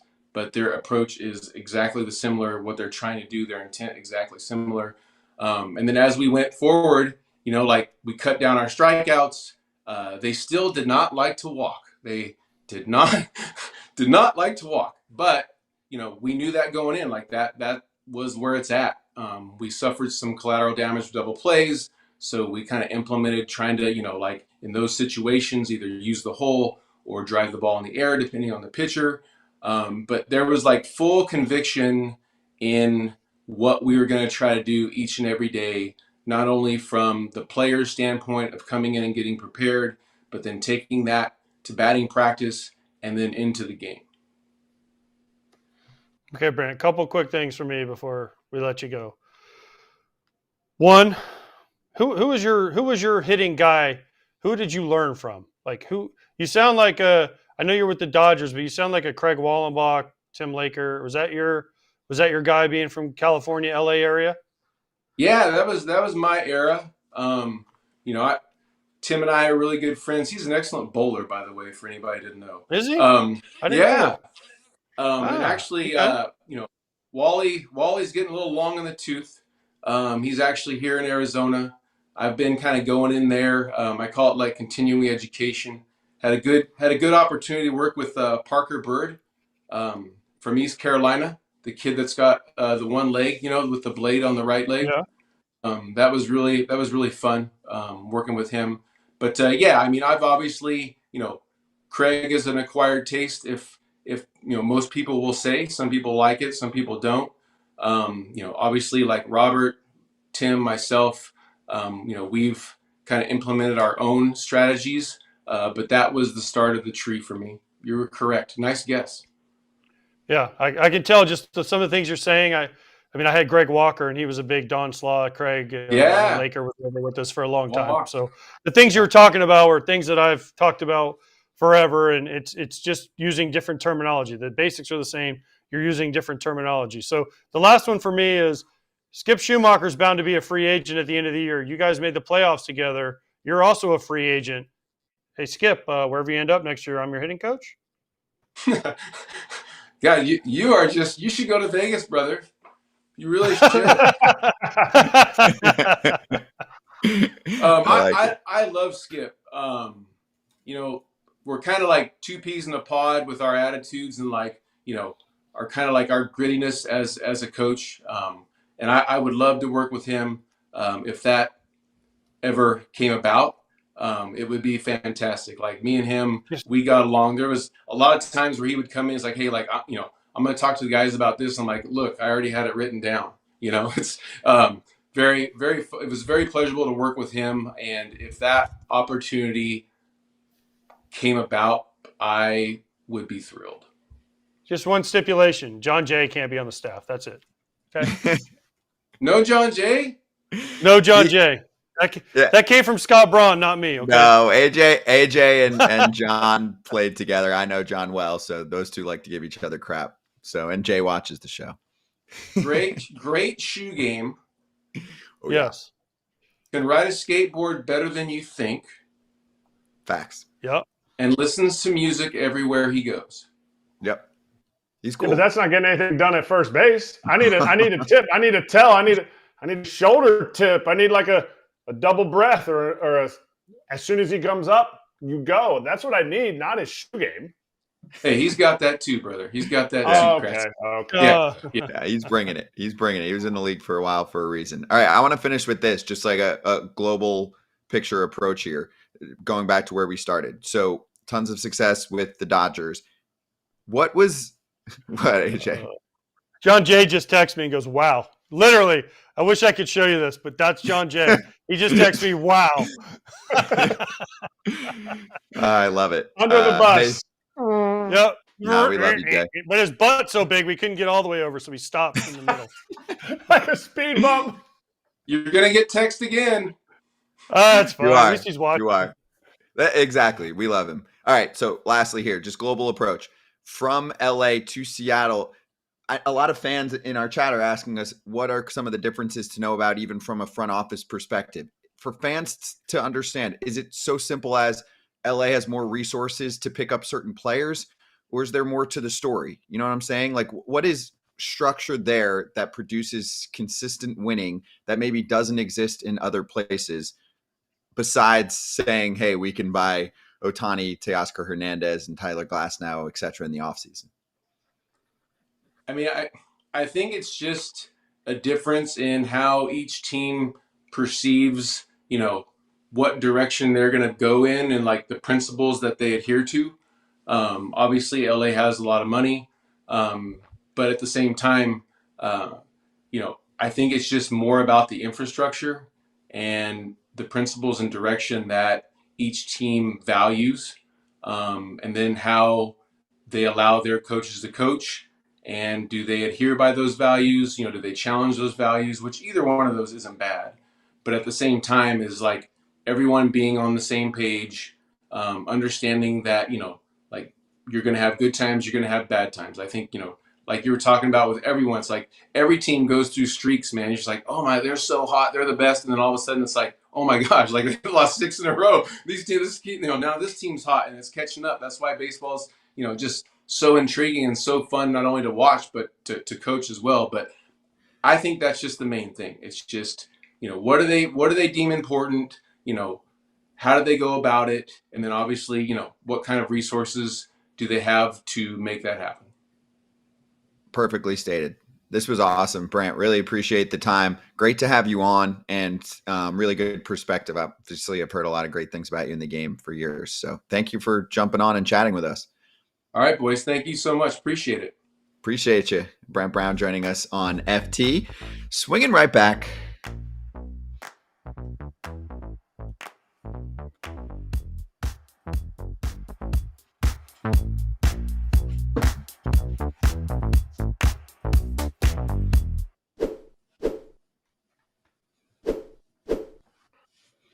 Awesome combo there. That was really good. That gets me motivated. And when we're on that topic, we got another little sponsor to hit, and that's Anytime Fitness 24/7. Wherever you are, you find a gym and you get after it. Get those fall goals and routines back in place from being all over the place in the summertime. And that also includes expert coaching support, both in person and on the app.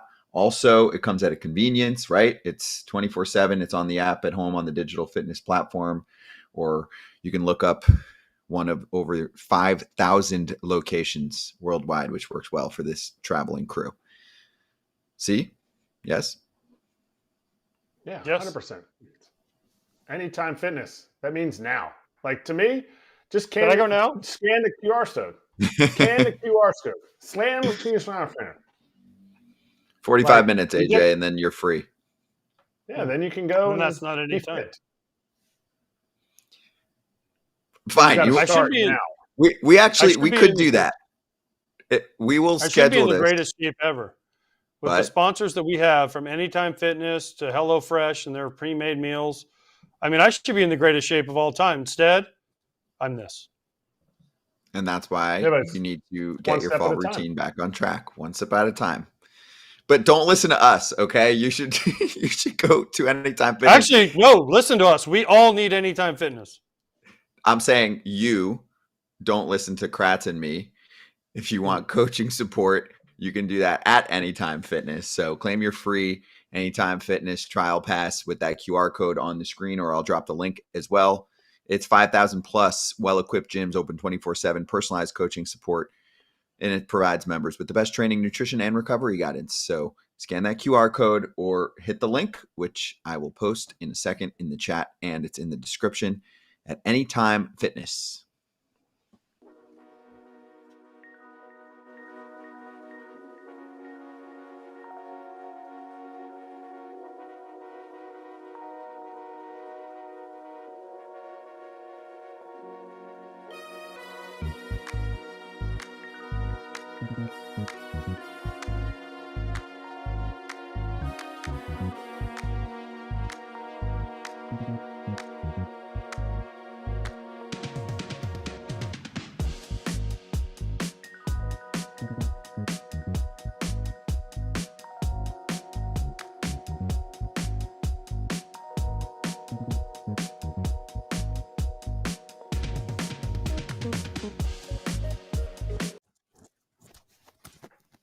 Hey, FoulTerritoryShop.com is the spot for t-shirts, hats, hoodies, polos, stickers, and a lot more. FoulTerritoryShop.com to support FT.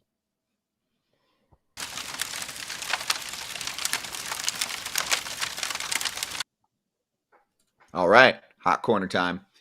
We have some breaking news, and you can already get more insight on this former first-round pick from just 1 year ago. Dylan Cruz, star at LSU with Paul Skeens, now gets called up to the show. Here's Andrew Golden. The Nationals are calling up top prospect Dylan Cruz to make his MLB debut on Monday against the Yankees, per multiple sources. Grant Paulson was on it first. Dylan Cruz is going to DH tonight for Rochester, and then he will head to DC. Nice.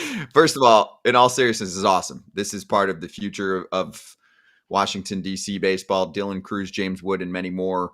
Obviously, C.J. Abrams already has been crushing it this year as an all-star. I think this team is actually a sneaky wild card contender next year if they spend some money in the offseason. But Kratz, tell everyone why you're shaking your head. So is he going to stand in the back of the box and not get hit by some gunslinger in AAA tonight? Is he not swinging? Is he not going to dive after any balls? I know he's DHing, so I guess he's not going to dive for any balls, but like, is he just going to say, you know what, I'm good? Like, this is the second time the Nats did this. I'm confused. I guess the Nats are out of it. I get it. But are you still calling him up if he gets hit by a pitch and breaks his hand? You still calling him up on Monday? Just asking for a friend. No, but the Nats play the Yankees at home on Monday, and they're on the road this weekend. Oh, okay. Just saying. Just saying. It's true. I think I'm actually curious about this. Like, AJ, is it getting leaked and they didn't want to tell him yet? And so that is what causes. Yes, that's what's causing the confusion here. Because now people can go and get tickets and they can be like, MLB.com. I have a whole weekend to get tickets. My birthday's coming up in September. I wonder if my mom can get me some tickets because Dylan Cruz, I want to see his debut on a Monday against the Yankees because we need to sell out in Attitude Park. So what's the solution here, AJ? What if we just don't have him play tonight and we just send him over to DC for a day or two?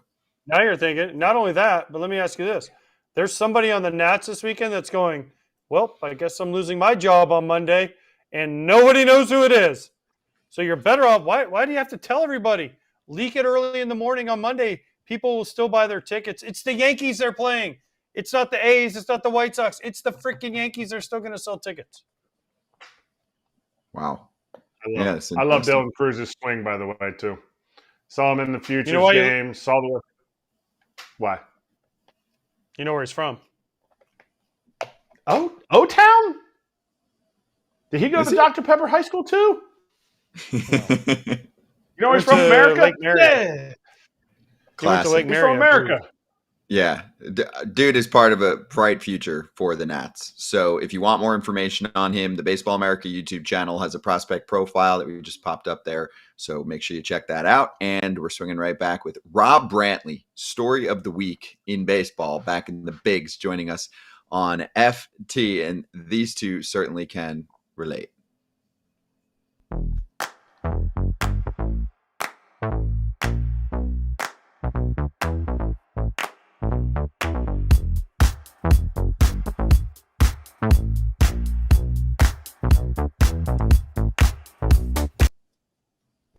Yes, I saw you shaking your head. Old catchers. You guys, what year? Oh. Well, Kratz is on a different level. What was your last year age-wise?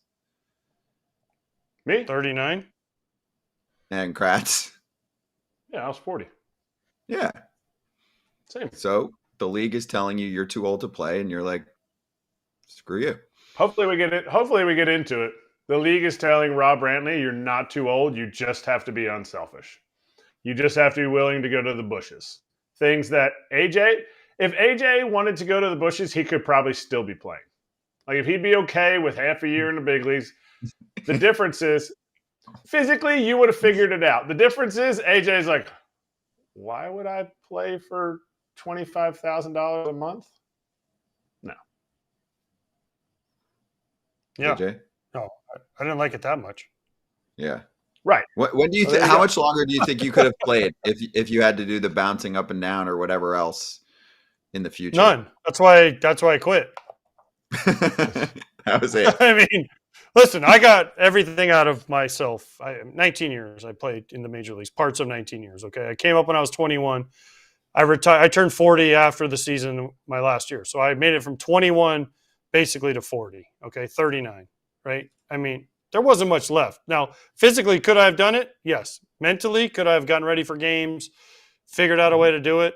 That was where it became a problem. And plus, I had kids that were getting old, and I was like, what's the point? I made money. I'm not going to make it life-changing money anymore.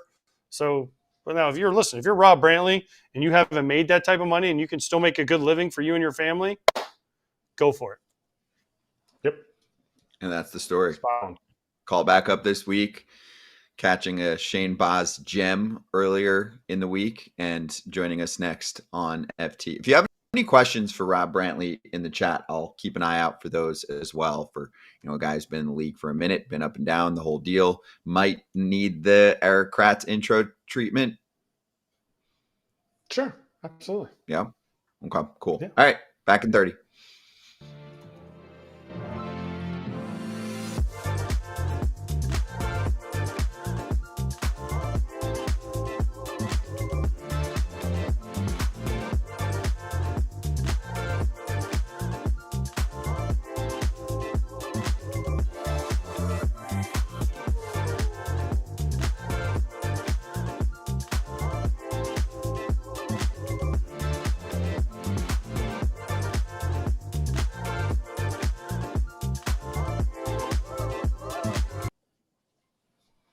Hey, FT is back, and that includes on all of the Bally Sports regional TVs, and that includes both Bally's channels down in the Florida area. So Rays fans are watching right now. One of their catchers, Rob Brantly, joining us at the moment, guest of the week. Rob, great to have you on. Appreciate the time. Congrats on the comeback to the bigs, right? It had been a couple years. You get called up to the show. So do you want to kind of take us behind the curtain as you say hello to us on what the week was like for you?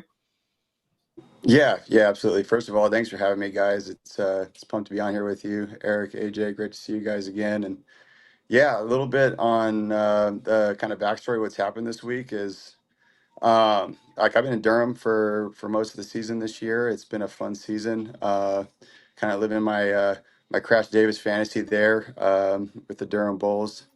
It's been a good year. We've been having a blast down there, and yeah, Ben, is having a baby, and I actually didn't know he was going to have his baby this early. I thought it was going to be later in September.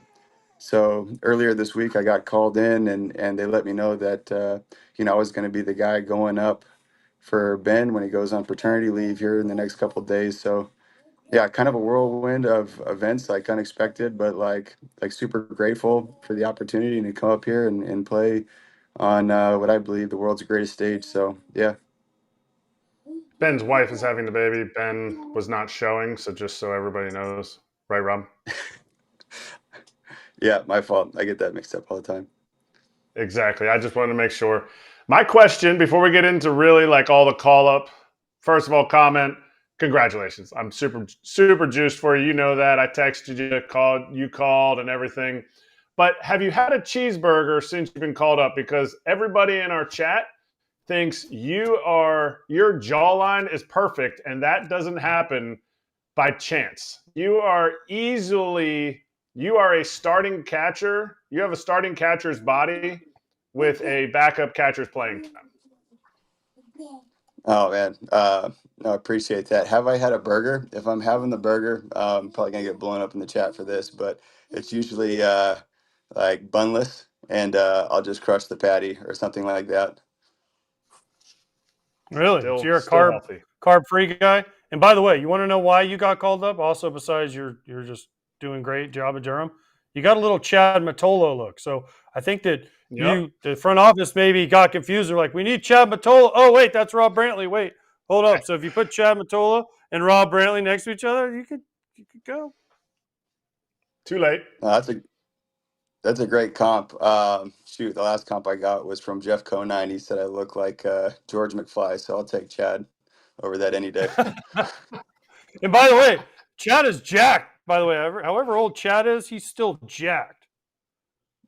Yeah, absolutely. I'll take that for sure. Yeah.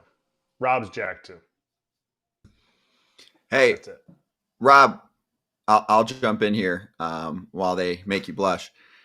Can you tell me what it's like to jump right into a pitching staff like this with the youngsters and do the whole learning on the fly and all of that? I mean, did you get a lot of time to really talk to guys about what they want to do and how they work, and how much of it is talking to and prepping with the pitcher versus the organization also filling you in on what everyone likes to do? Like fortunately for me in this situation, most of the pitchers up there right now, I've had a chance to catch in Durham. A couple guys were rehabbing. A lot of the relievers that are in the pen now started there. And then with the exception of Poe and Clev and maybe a couple others, I had a chance to work with them a lot in spring training. And yeah, as far as communication goes, that's really become, I think, my favorite part of spring training. I like to have pretty in-depth conversations with all of the pitchers as soon as possible, just to kind of get to know like a cursory knowledge of how they approach right-handed hitters, how they approach left-handed hitters, and then just keep that communication going through their bullpens and through the games that I get a chance to catch them. So yeah, that part's instrumental. And then of course, having Kyle Snyder here with the Rays and their organizational philosophy, he's incredible. Like truly, he's been awesome since I've gotten to work with him. He's kind of been my North Star in that way and kind of guiding me and helping me with the pitchers. Tomas also right there with me. He's a catching coach here, and yeah, he guides me along. So it's been a great collaborative effort there. How awesome is it that you got this call up again after not being in the big leagues since 22, that you got it on the left coast? Like, you are a San Diego Temecula guy, and you've essentially spent all but like 3 minutes on the East Coast. How awesome is it that it happened out on the West Coast, and now you guys are down in LA, right?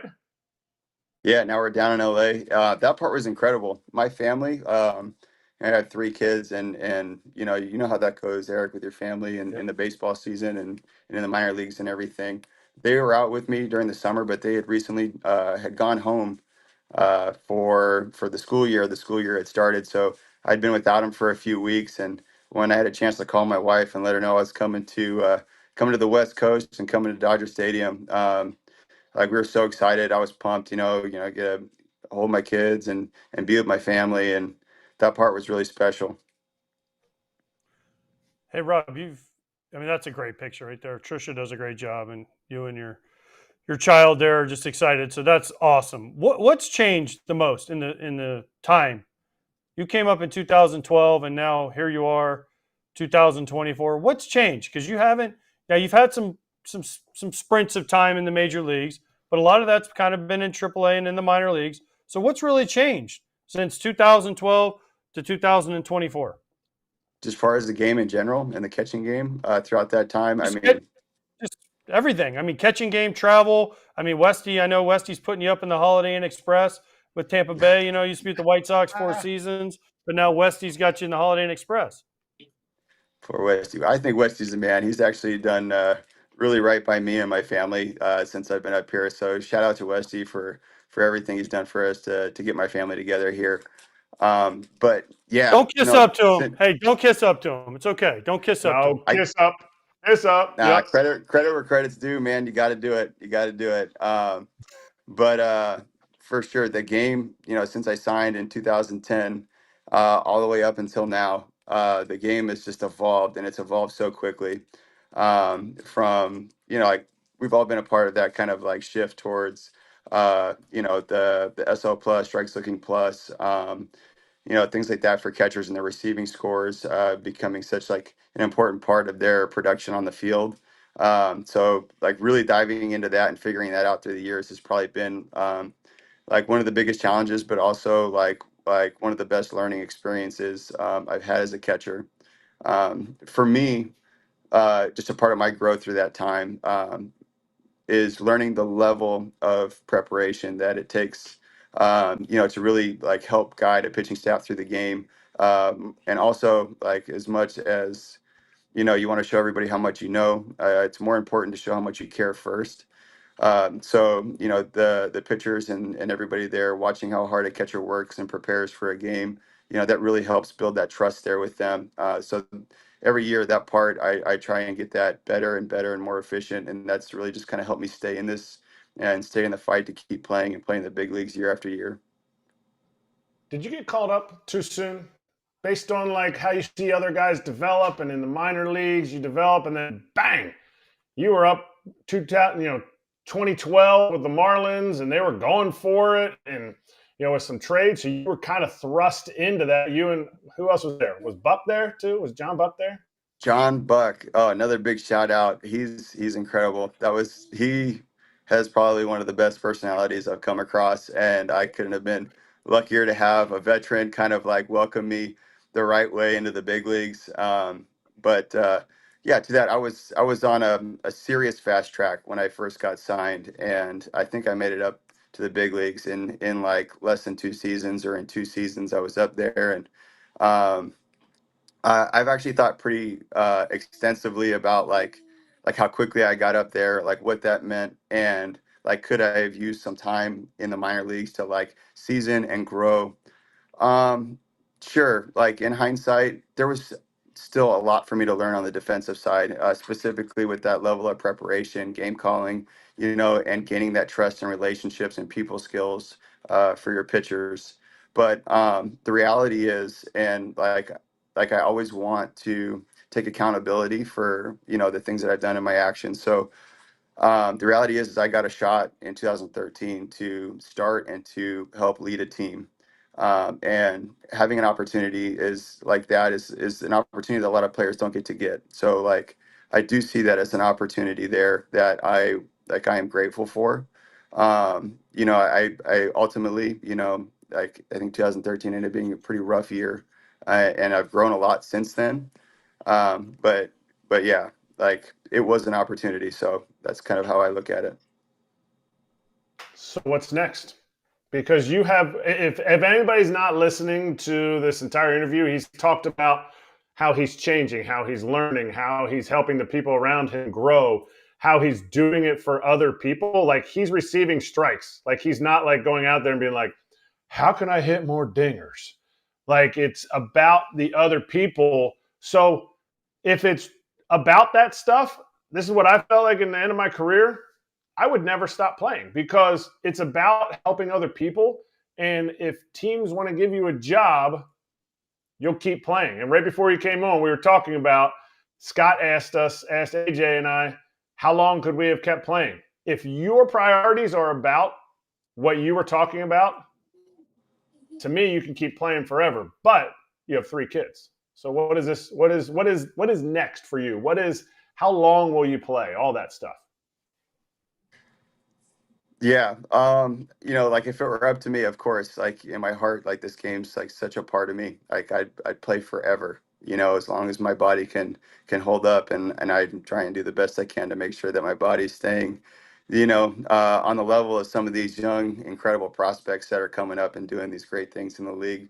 But yeah, I have 3 kids now. I have my beautiful daughter, Layla, who's 8, my 5-year-old son, who had his first baseball season this year.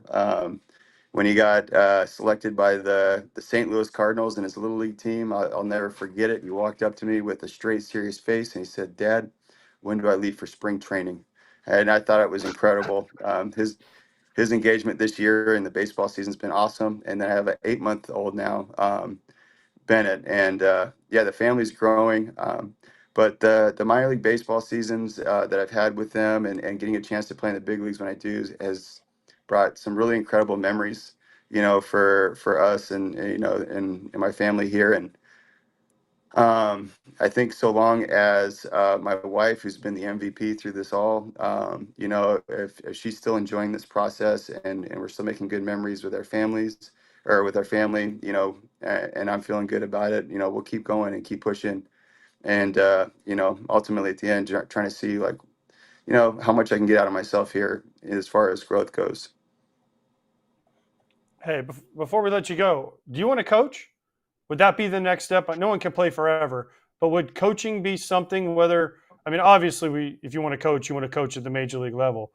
But would that be the next step for you after you're done playing and you say to your wife, "Honey, thank you for everything. You're the MVP of my family, but now it's my turn to come home"? Would she let you do that? And is that something you'd want to do? Yeah. So I've actually, as time's gone on, I've had this conversation with my wife, and, I think she sees and has seen over time just kind of like how much baseball means to me, and how much I love learning about this game. And yeah, I think coaching would be would be an awesome next step for me if given the opportunity. It's something I've been talking to certain coaches, just kind of picking their brains, and something I want to dive into more, just about like when I do make the decision, if that's something, a path I want to go down, that, I'm making sure that I am impacting the game the right way, as a coach. And like you said, like making sure that I'm helping influence others, and helping their path to the big leagues. Well, yeah, I'm sure you'll thrive in that role too. Rob, this was great, man. Really cool insight to have you on right in the thick of it when you get the call up.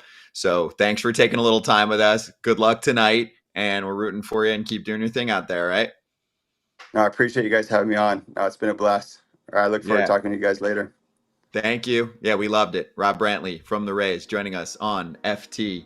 Shout out to the Valley Sports Florida channels too for checking out Rob both in the game and on FT. Be right back.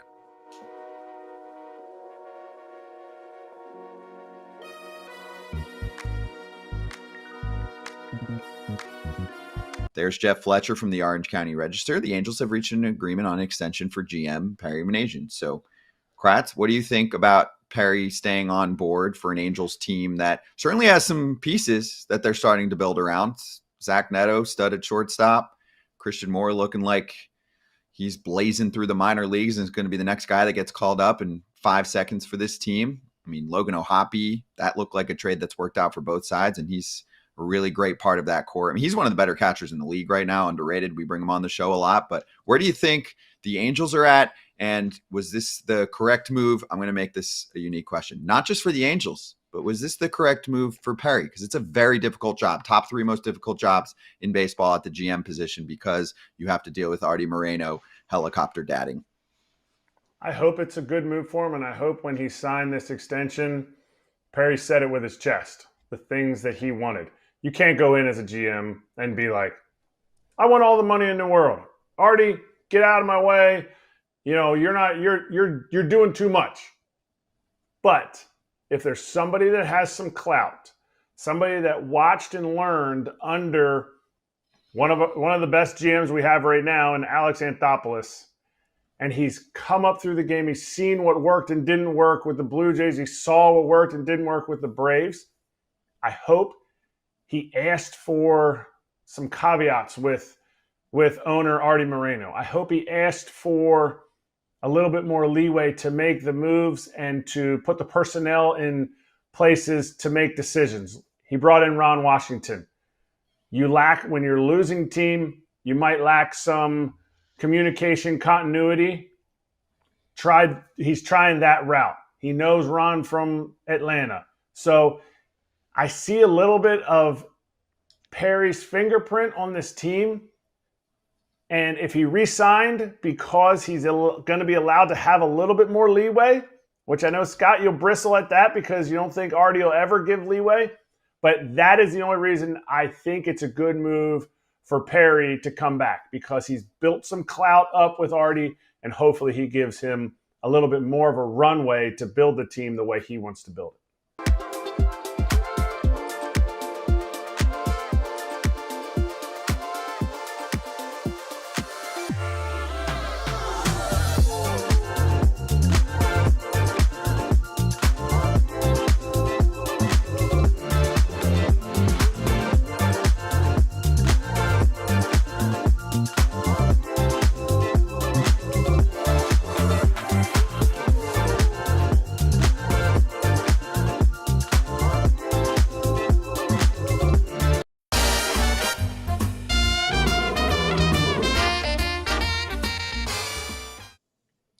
Let's run locks.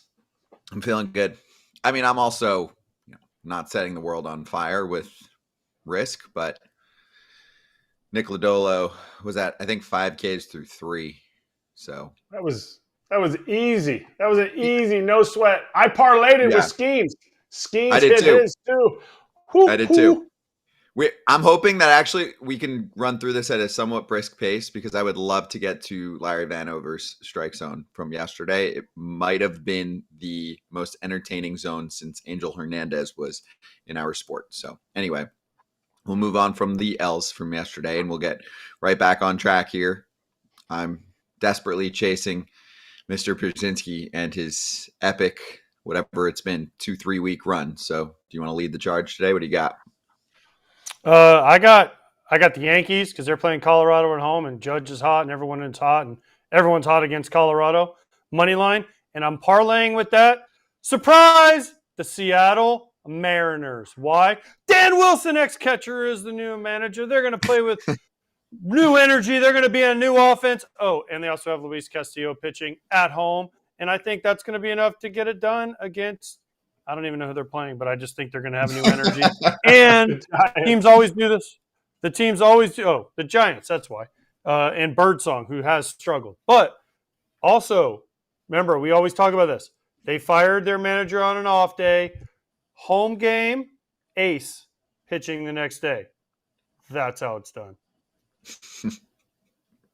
Normally your parlay Pierzynski, a little passive Pierzynski, only plus 119. I love the 290s and 310s. I'm gonna take an easy run line with Minnesota Twinkies. They're going against Palente. They have David Festa. Big 6'6", skinny righty.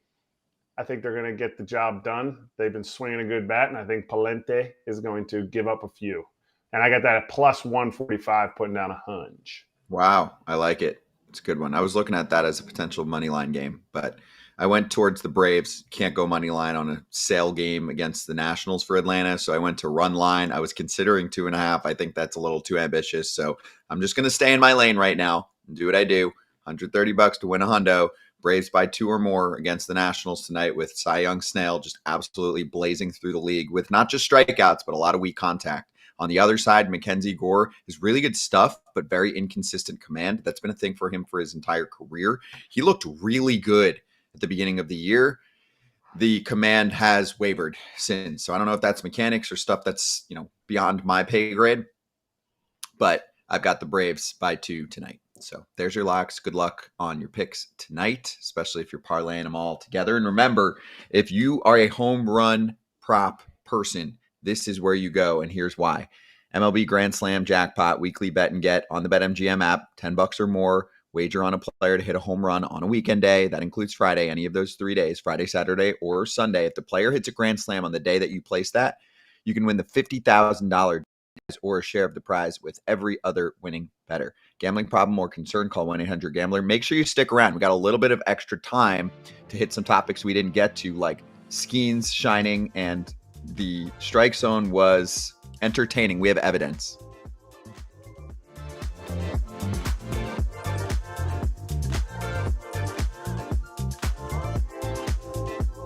How do you feel like the development of Julio has gone, Cam?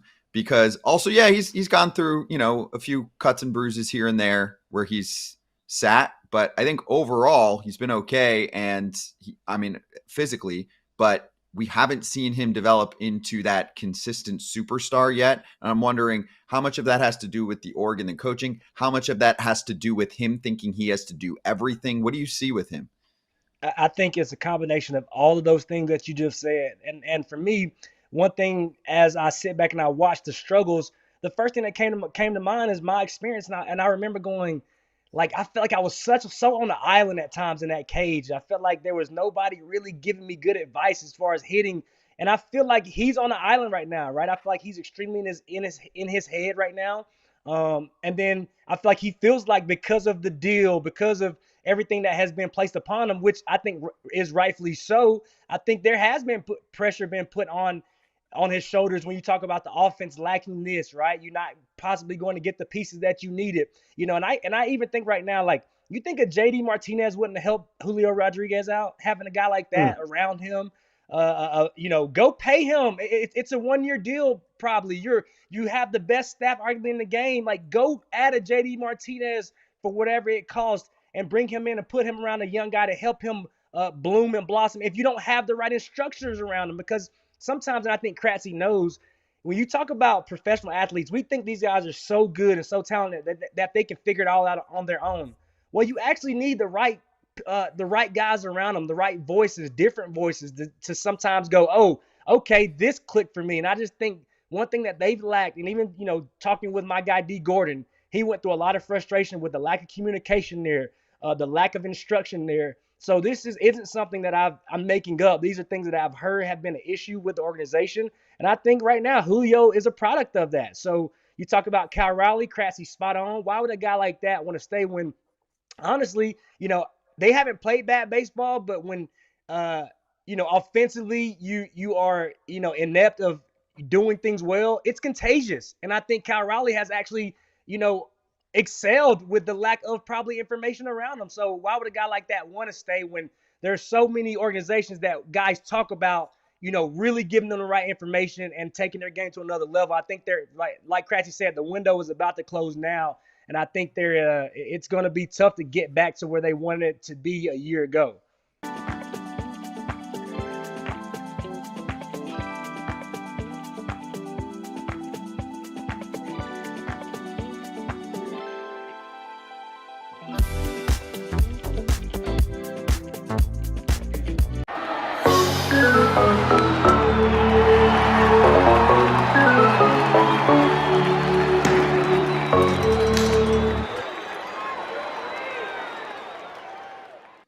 I like this. It's Friday. We got solid time to chat for about 10 minutes to finish strong. So do you guys want to see the strike zone from yesterday with Skeens against Lodolo? Guys who I will say do not need help based on stuff when they're going right. And for Skeens, that's been all year, the ERAs in the low twos. He is going for that rookie of the year, which, by the way, you guys know, I think if it's first or second, if he finishes in one of those two spots, the Pirates don't get a pick because they called him up too late. But Skeens would get service time full for this year. So don't think that's not on his mind for a guy that wants to accomplish everything. Should be on everybody's mind, because basically, Skeens, we talked about this. Skeens probably should have been on the team from opening day, but he wasn't. But if he finishes I thought it was 1, 2, or 3, you get the full year, right? Is it 1, 2, you or might 3? be right. It's either 1, 2, 3 or 1, 2. I don't know. Because didn't Bybee finish third? Bybee finished third last year, and he got a whole year. So he's pretty much locked that up. The 1-2 is a draft pick had he been called up sooner. Right. So they won't get the pick. He's pretty much getting that whole year. So that ruins their service time manipulation try. And they're also not going to get a draft pick. So they kind of screwed this one up a little bit, I think. Yeah. So the few weeks in the minors to just absolutely blaze through it again, was that worth it? That's a weird call. Weird call. Mm-hmm. Scorecard. I'm excited about it. There were some absolute wild ones. Look how many misses. He knows how to call a ball. About with the other day when who are we talking about? CB scorecard. Yeah, like Larry's missing on one side. That is a glaring. He is missing away to righties. He is not seeing it. Luke Maley and Grandal were just tricking him. They weren't though. Like, is framing that strong, dude? There were a few that faded so far, as you can see, off the plate to righties, where I think even Skeens at one point they pointed out on the Pittsburgh broadcast, like, yeah, he had a little smile, dude. AJ, it was entertaining to watch, but you also felt bad for the hitters. They're just like, what are we supposed to do with that pitch? It reminded me of Livan Hernandez and Greg Maddux in the 90s. It was that blatant. They're two strike. Go ahead. No, can we pull that up again? Because you guys are talking about righties. Some of these are the lefties. Yeah, there's like O'Neill Cruz. Lefties. Mm-hmm. I mean, it says number 1 is Lodolo to Cruz. He's left-handed, ain't he? That's off the plate away, I would think, right? I don't know. Is this situated from behind the plate or from the pitcher's side of view? This is from behind the plate. So it's So that ball almost hit O'Neill Cruz, number 1, if that's right. The big number ones, 2 and 3. 2 and 3 are the ones that were away. One was away to Kiner Falefa, and the other one was Skeens. Yeah, you can't even reach those balls. I mean, listen, he just – what happens is, depending on what side of the plate you're on, you set up inside a lot, over the inside shoulder of the catcher. So they would be here, and he's trying to see a ball all the way over here, and he's guessing. So at 100. He had a bad day. You had a bad day, really bad day. But I just hope you get your report and you learn from that. Like, hey, Yep. I'm giving a wild width on some of these pitches to guys that don't need the help. Hey, it helped your K prop. It did help my K prop significantly. So thanks for that. All right, a couple more things. Bourbon and Baseball, a friend in the chat. Thoughts on Bregman trying to play first base since he's got a bum elbow right now? Try and get his bat in the lineup so Jordan can be DH. Why not, right? Mm-hmm. Go for it. And who was playing? Was that Lipscomb? Was he playing third? Or am I getting my teams mixed up? I would think, wouldn't Dubon just slide over to third probably? The other day they had somebody else in there, and I might be wrong. Anyway, I shouldn't have said it, but I love it. I love it. He's athletic. Put a mid on that hand, and he's been swinging it since before the All-Star break. And hopefully get him back out there. I mean, I think that's huge. Mm-hmm. There you go. Next up, I'd like to spend a few minutes on the Orioles and the Royals and the connection there. Okay. Wait this one out because we didn't actually get to talk about it besides asking Ken a question. The Baltimore Orioles did not acquire a proven high leverage reliever on a roll this year. Gregory Soto and Sir Anthony Dominguez have standout stuff at times. It has not been the case for them this year. They have gone over to Baltimore, and that has not been the case. The Phillies felt like those players were not important enough or not going to be valuable enough this year to be part of their playoff bullpen. They traded them away to Baltimore. Many Orioles fans wanted someone like Tanner Scott. I know he was there, so there were calls for others. There were others. Carlos Estevez would have fit really well into Baltimore's ninth inning. Instead, he ends up with Philadelphia. I know they had to work on their starting rotation for next year, but you can do that in the offseason. Your winning window is right now. You acquired Zach Eflin. He's shoved. He's hurt for now. He'll come back. Great move. They acquired Trevor Rogers. He was okay with the Marlins in a pitcher's park. Moves over to the AL East. And I know that Baltimore is an easier place to pitch in now than it was several years ago when they didn't have Mount Baltimore. But my point and my gripe is that you should not be focusing your concerns on acquiring someone right now that is for multiple years. That is a bonus.